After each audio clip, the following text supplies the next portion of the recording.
Oke, jadi kurang lebih 1 minggu kemudian teman-teman, kulkas ini saya cek kembali dan kondisinya alhamdulillah normal ya teman-teman. Nah, ini untuk es batu sudah mulai beku dan evaporator bunga esnya merata tebal teman-teman ya. Nah, di sini kulkasnya sudah normal kembali. Untuk video lengkapnya simak terus ya videonya teman-teman. Semoga bermanfaat.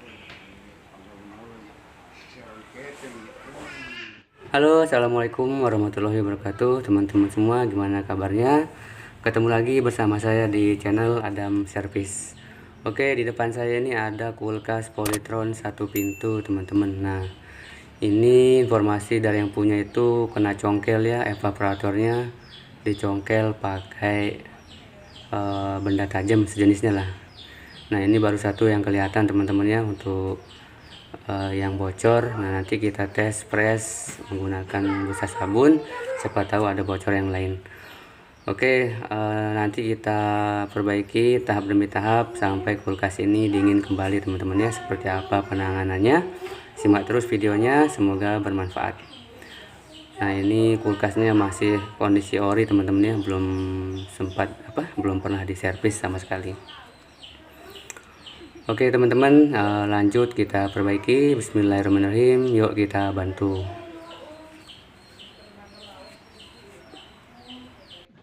Oke, jadi yang pertama teman-teman kerjakan yaitu kita buka frame evaporatornya teman-teman ya. Nah, kita buka apa sih itu namanya, bingkainya teman-teman ya. Nah, di situ ada skrup, teman-teman bisa buka. Lanjut, kan di atas ada nok itu. Nah, teman-teman tinggal tarik aja pelan-pelan sampai bingkai evaporatornya ini kelepas ya. Nah, lanjut teman-teman turunkan evaporatornya nanti supaya bisa kita las.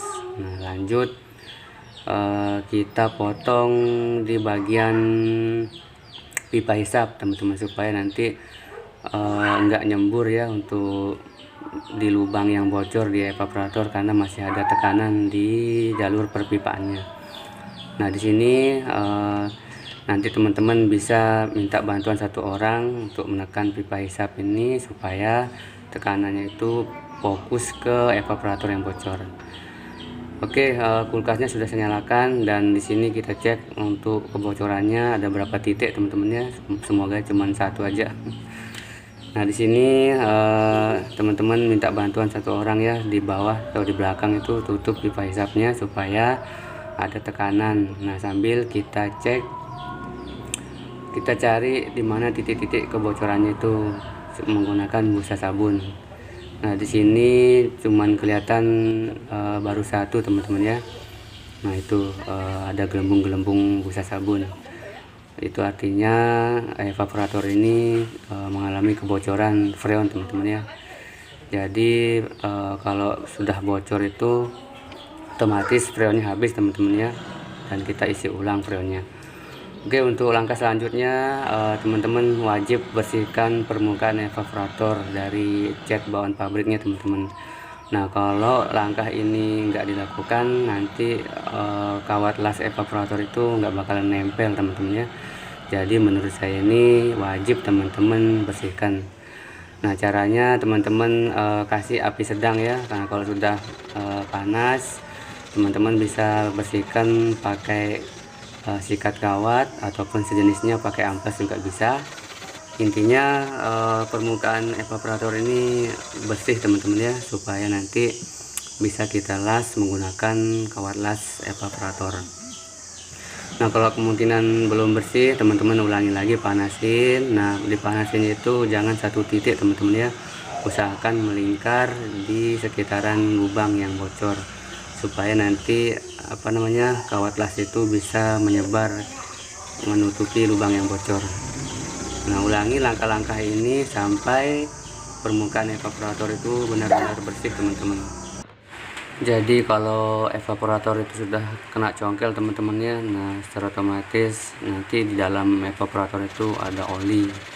Nah, sekalian kita flashing aja teman-teman ya untuk kandungan oli di dalam evaporatornya. Nah, ini sudah hampir lumayan bersih teman-teman ya. Selanjutnya boleh menggunakan amplas supaya lebih bersih lagi. Nah seperti ini, usahakan benar-benar bersih teman-teman ya, supaya nanti kawat lasnya itu menempel dengan sempurna teman-teman. Nah kira-kira seperti inilah teman-teman hasilnya. Nah ini dia setelah dibersihkan, untuk lubangnya sudah kelihatan teman-teman ya. Nah nanti kita panasin melingkar ya di area lubang yang bocor. Oke lanjut, kita las teman-teman ya. Nah untuk apinya jangan terlalu besar, jangan terlalu kecil, sedang-sedang aja. Nah tekniknya itu teman-teman goyangin ya iramanya, apinya itu melingkar di sekitar lubang yang bocor. Nah kira-kira sudah mulai panas evaporatornya, teman-teman tempelkan kawat las evaporatornya. Nah sambil teman-teman panasin lagi. Nah teman-teman goyang-goyangin ya untuk apinya. Nah kalau sudah mulai meluber gini, teman-teman sambil dorong menggunakan semburan api itu ya, supaya lelehnya itu merata. Nah teman-teman, kurang lebih seperti ini ya untuk hasil pengelasannya di satu titik lubang yang bocor. Nah, alhamdulillah nanti kita coba tes press lagi, kita tekan pipa hisap sambil kita tes menggunakan busa sabun. Seperti biasa nanti teman-teman minta bantuan lagi ya di bawah untuk nutup pipa pressnya, pipa baliknya. Nah ini kulkasnya sudah saya nyalakan dan kita tes apakah hasil las-lasan masih bocor atau enggak, sambil kita cari titik-titik kebocoran yang lain teman-teman ya. Nah di sini alhamdulillah untuk evaporator sudah aman ya, sudah enggak bocor, cuman satu yang bocor nih, enggak ada yang lain. Nah kalau sudah seperti ini, tinggal kita flushing ya untuk kandungan oli yang ada di evaporator. Nah alhamdulillah untuk evaporatornya sudah aman ya, sudah enggak bocor lagi.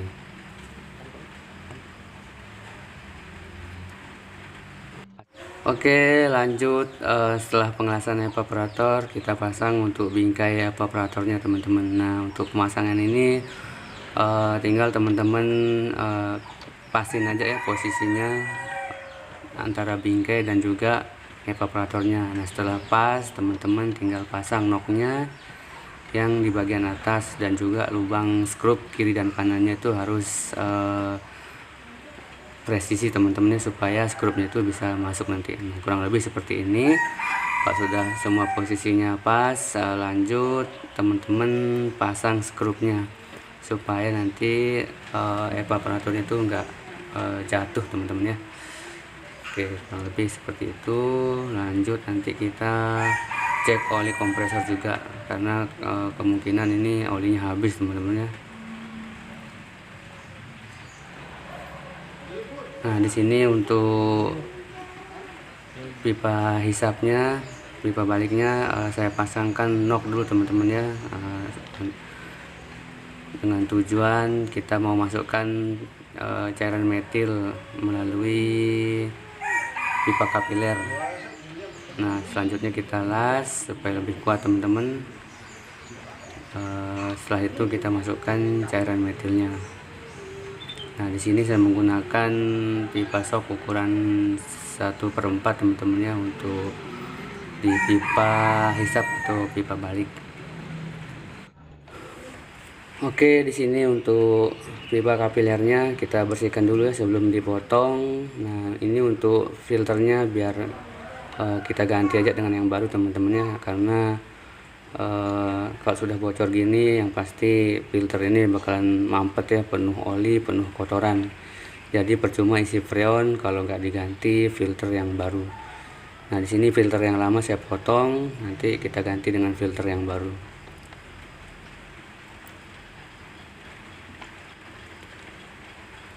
Oke teman-teman, nah ini untuk pipa hisapnya kita pasang kembali ke pipa kompresor, dan jangan lupa kita kasih isolasi teman-temannya supaya lebih hisapannya itu lebih bagus ya, jadi lebih fokus ke pipa kapiler. Nah, jangan banyak-banyak aja, sekitar 3 lilitan kurang lebih cukup lah. Nah, selanjutnya nanti kita masukkan cairan metil kira-kira 2 tutup filter teman-teman ya. 3 juga boleh, yang penting hasilnya tuh bersih nanti. Nah, untuk kulkasnya kita nyalakan, dan nanti untuk di pipa hisap teman-teman tutup ya di bagian pengisian freon supaya hisapan itu fokus di pipa kapiler. Nah, ini untuk cairan metil kita masukkan. Nah, itu untuk kotorannya sudah mulai nyembur ya di jalur kondensor, apalagi di filter itu pasti kotor banget tuh teman-teman, karena sudah olinya tuh lumayan banyak yang naik ke evap teman-teman ya. Nah, di sini untuk pipa kapiler alhamdulillah masih menghisap, artinya nggak ada kebuntuan di pipa kapiler. Untuk cairan metil terhisap sampai habis teman-teman ya. Nah, ini sudah habis 1 botol, kita masukkan lagi karena kemungkinan kandungan oli di evaporator tuh banyak banget teman-teman ya. Nah, ini nyembur lagi di jalur kondensornya tuh, seperti apa itu, oli campur air itu teman-teman. Nah, di sini teman-teman tunggu aja ya sampai cairan metil ini habis terhisap melalui pipa kapiler ke evaporator.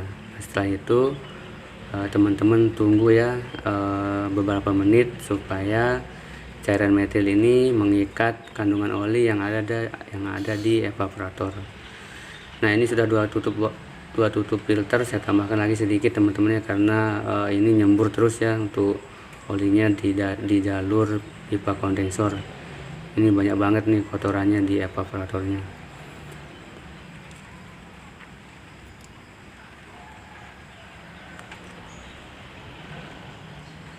Nah, untuk cairan metil semuanya sudah terhisap.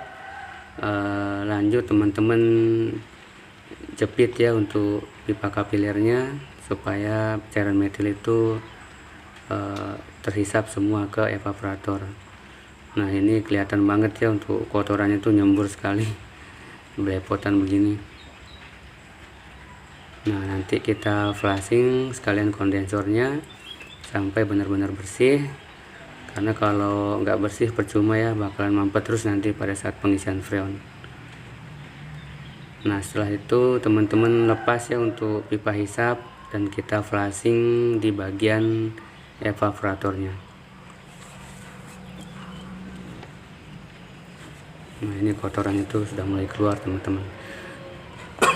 Karena informasi dari yang punya itu setelah dicongkel dibiarin nyala sehari semalam teman-teman, tapi nggak bisa beku katanya. Makanya kalau kecongkel itu mending langsung dicabut teman-temannya supaya nggak parah kayak gini.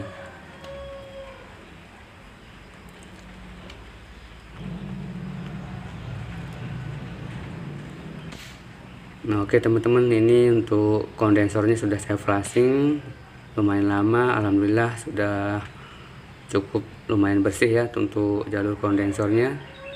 Nah, lanjut kita flashing nanti di bagian evaporatornya.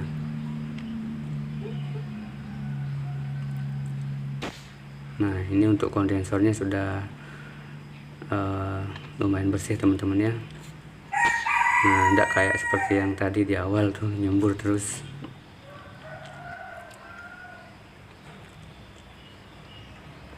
Oke, di sini sebelum kita flashing evaporator, alangkah baiknya kita cek dulu ya untuk kandungan oli di kompresor kulkasnya.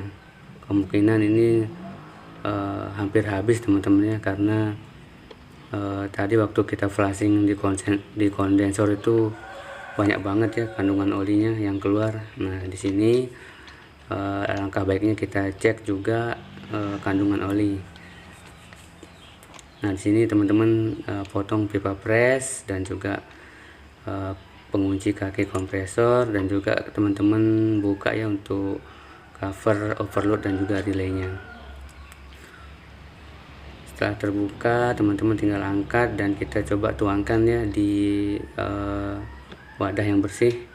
Pakai gelas juga bisa teman-teman.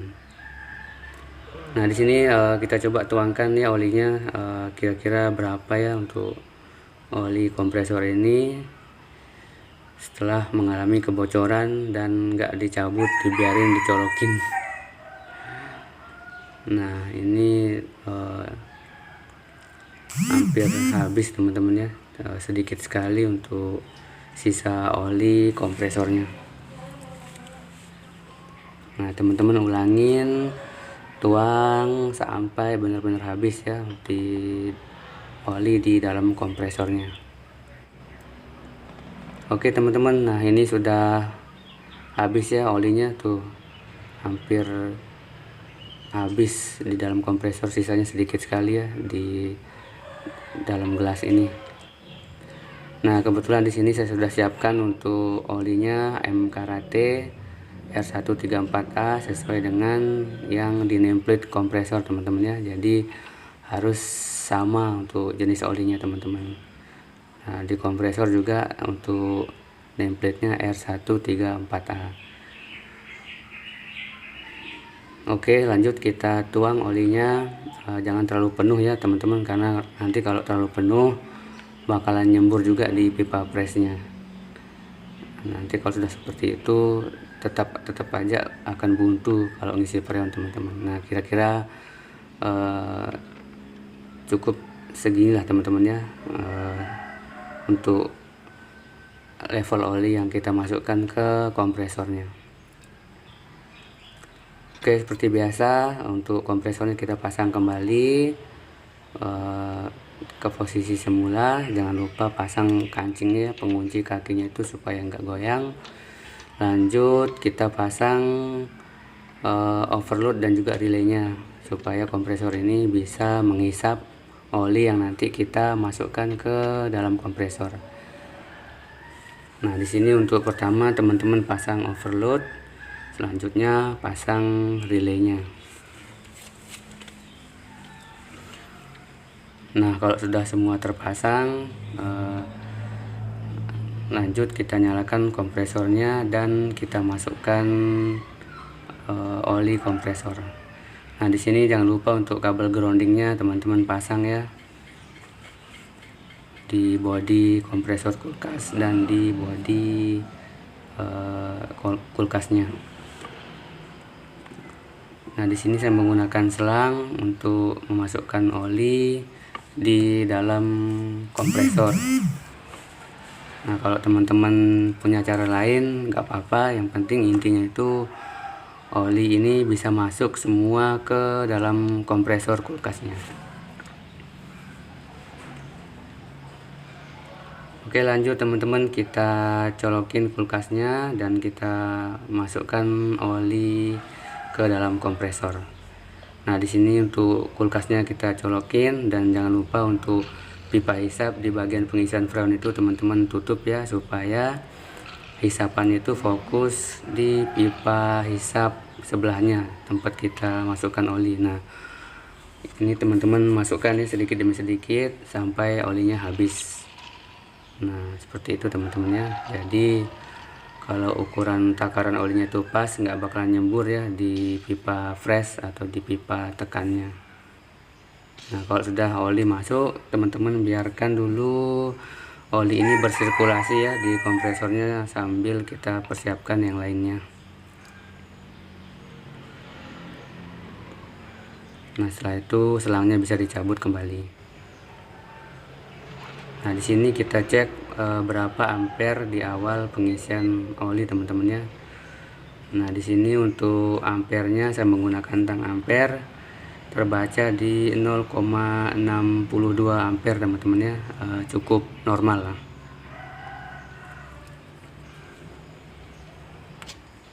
Untuk kompresinya juga lumayan bagus. Nah ini biarin aja ya untuk oli yang nyembur itu nggak apa-apa, nanti habis sendiri. Oke lanjut kita pasang untuk jalur pipa kondensor ke kompresor menggunakan pipa shock ukuran 1/4 teman-teman ya. Nah, untuk cara pengelasan seperti biasa kita menggunakan kawat las perak dan juga boraks cair teman-teman ya, supaya antara pipa besi dan juga tembaga itu bisa menyatu teman-teman ya. Nah, di sini kita tempelkan setelah panas kedua-duanya.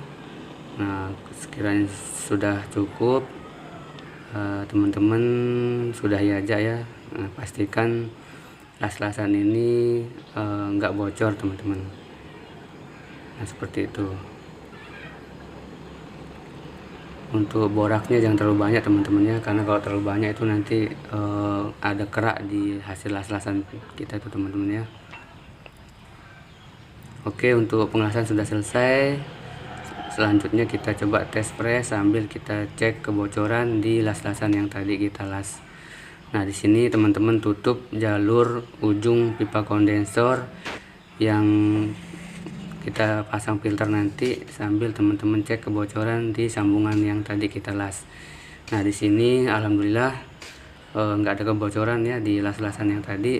Teman-teman tinggal tekan, tahan sambil cek kebocoran menggunakan busa sabun dan lepas.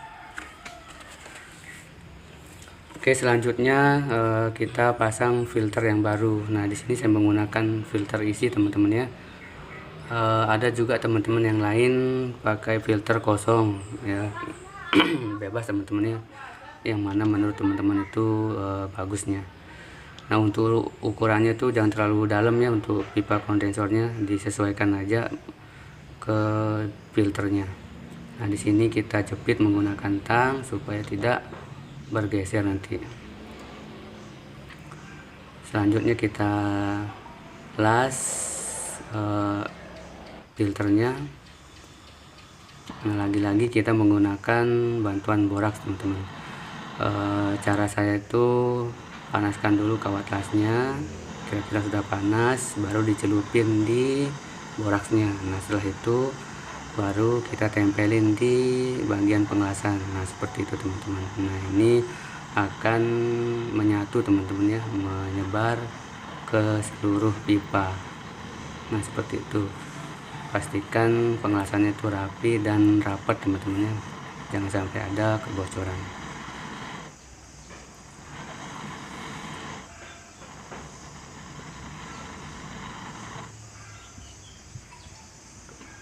Nah, ini untuk pengelasan sudah selesai. Selanjutnya nanti tunggu dingin dulu baru kita lanjut las di bagian pipa kapiler. Oke, di sini kita nyalakan kulkasnya sambil kita flashing ya, kita keluarkan hawa panas yang tadi di waktu pengelasan. Nah, di sini sambil kita tes press hasil las-lasan yang tadi teman-teman. Dengan cara seperti biasa, teman-teman tutup lubang filternya sambil kasih busa sabun di bagian pengelasan yang tadi. Nah, di sini alhamdulillah untuk pengelasan aman ya, nggak ada kebocoran. Jadi intinya setiap perbaikan kulkas itu jangan sampai ada kebocoran teman-teman ya, karena percuma isi freon kalau ada kebocoran, paling 2-3 hari nggak dingin lagi. Jadi intinya seperti itu teman-teman. Oke, lanjut kita las untuk pipa kapiler. Nah, di sini teman-teman sesuaikannya untuk kedalaman pipa kapilernya, jangan terlalu dalam dan juga jangan terlalu ke bawah teman-teman ya. Nah, kalau sudah sesuai teman-teman jepit aja pakai tang.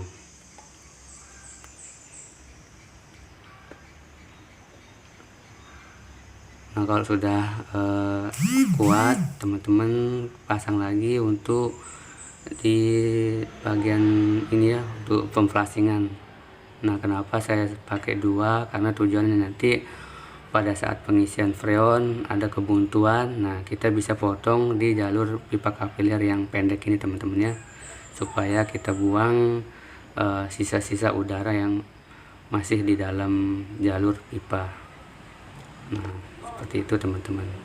Bisa juga kita menggunakan vacuum body nanti. Oke, setelah semua kita sesuaikan, kita jepit, lanjut kita las teman-teman ya. Nah, untuk tembaga dan tembaga nggak perlu pakai boraks teman-teman ya, tinggal kita las kalau sudah membara. Nah, seperti ini teman-teman ya, gampang. Oke, semuanya sudah kita las. Lanjut kita cok kulkasnya, sekalian nanti kita flashing di bagian evaporator. Nah, di sini untuk pengelasan alhamdulillah nggak ada kebocoran. Lanjut kita jepit pipa kapiler yang pendek supaya udara kompresi dari kulkasnya itu maksudnya naik ke bagian evaporator. Nah, sambil kita tes kebocoran di pipa kapiler yang kita las tadi. Nah, lanjut kita flashing evaporator teman-temannya sampai benar-benar bersih. Nah, ini untuk cairan oli itu sudah keluar semua teman-teman ya. Nah, ulangi langkah-langkah ini sampai evaporator ini benar-benar bersih, nggak ada lagi yang keluar itu kandungan oli bercampur dengan air teman-teman. Nah, tadi kan sudah kita masukkan metil. Nah, nanti cairan metil ini yang mendorong semuanya teman-teman ya, kandungan oli dan juga air yang ada di dalam evaporator. Oke teman-teman, proses pemflashingan kita ulangi sampai benar-benar bersih. Nah, di sini untuk proses flashing evaporator sudah selesai teman-teman ya, sudah lumayan bersih. Nah, dengan cara teman-teman tekan, tahan sambil dilepas nanti. Nah, kalau sudah bersih, kita cukupkan saja untuk proses flashing evaporator. Nah, seperti ini, tahan, lepas teman-teman. Nah, sambil kita lihat di tangan itu kalau sudah bersih berarti cukup ya teman-teman. Oke, lanjut untuk pipa hisap kita las permanen. Tadi kan sudah kita kasih sok pipa ukuran 1/4. Nah, tinggal kita pasang dan kita las nanti teman-teman. Nah, sesuaikan posisinya, lanjut kita las. Sekali lagi teman-teman ya, dalam pengelasan itu usahakan yang rapi dan juga jangan sampai ada kebocoran. Nah, untuk irama pengapian teman-teman bisa atur. Nah, dari api sedang. Nah, kalau sudah mulai membara pipanya, nanti teman-teman besarin sedikit apinya ya, supaya hasil lelehannya itu sempurna teman-teman. Ya, kurang lebih seperti itu ya cara pengelasan di pipa kulkas. Oke, setelah semua selesai, lanjut kita proses pemvakuman teman-teman. Seperti biasa, untuk selang warna biru kita pasang di kompresor kulkas, dan juga selang warna kuning kita pasang di mesin vakum. Nah, seperti ini teman-teman bisa pasang, dan kita mulai proses pemvakuman.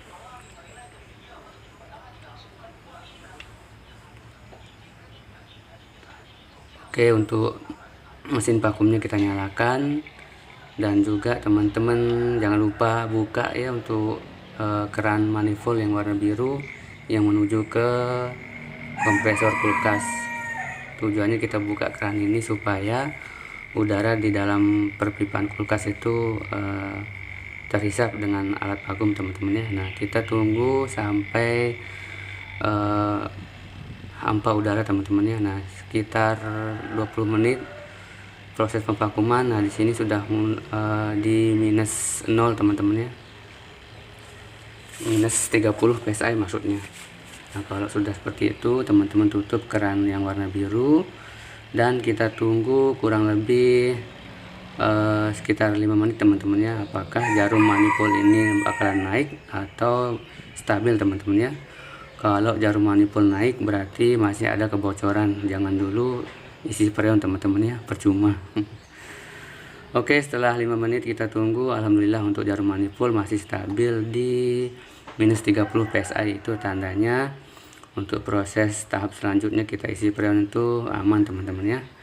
Nah, di sini saya menggunakan freon merek Bailian.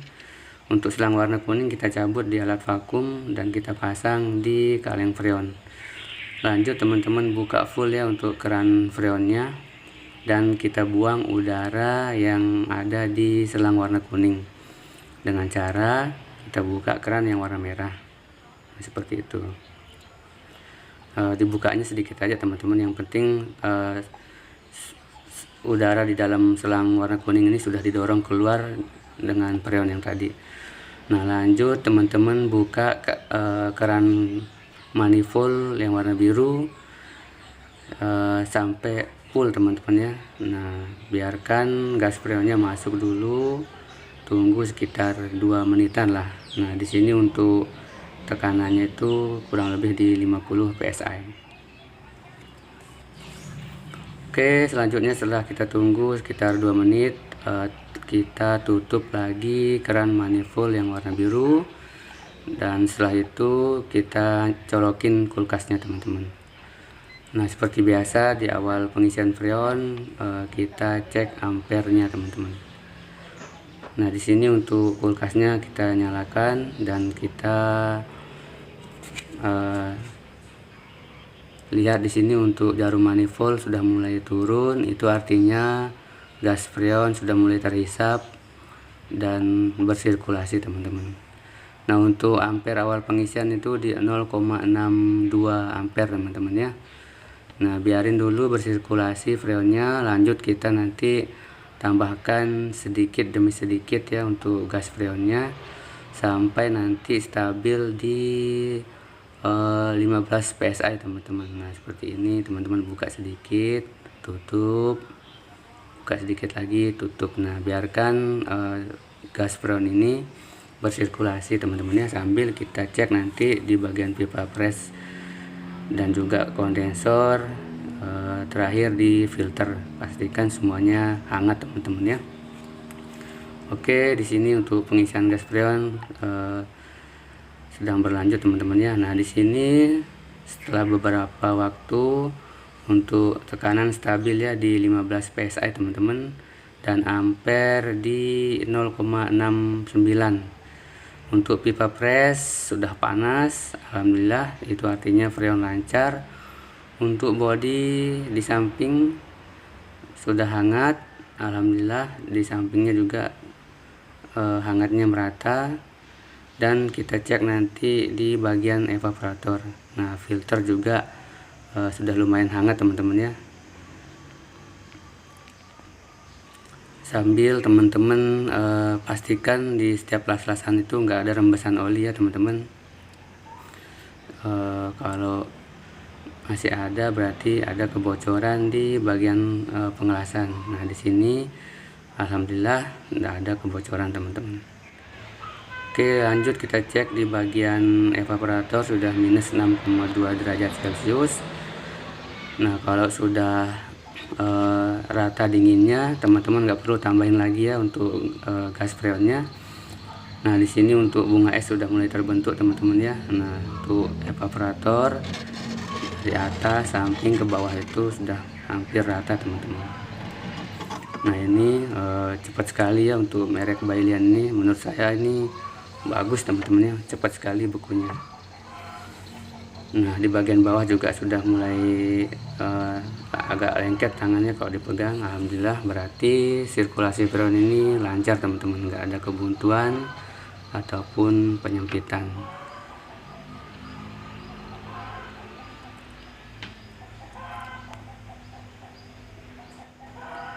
Oke, kalau sudah seperti itu teman-teman tutup keran freonnya, terus teman-teman cabut yang di selang ke kompresor. Oke teman-teman, cukup sampai di sini dari saya. Sampai jumpa di video selanjutnya. Jangan lupa like, komen, dan subscribe. Sehat, berkah, berlimpah untuk kita semua, amin ya robbal alamin. Assalamualaikum warahmatullahi wabarakatuh.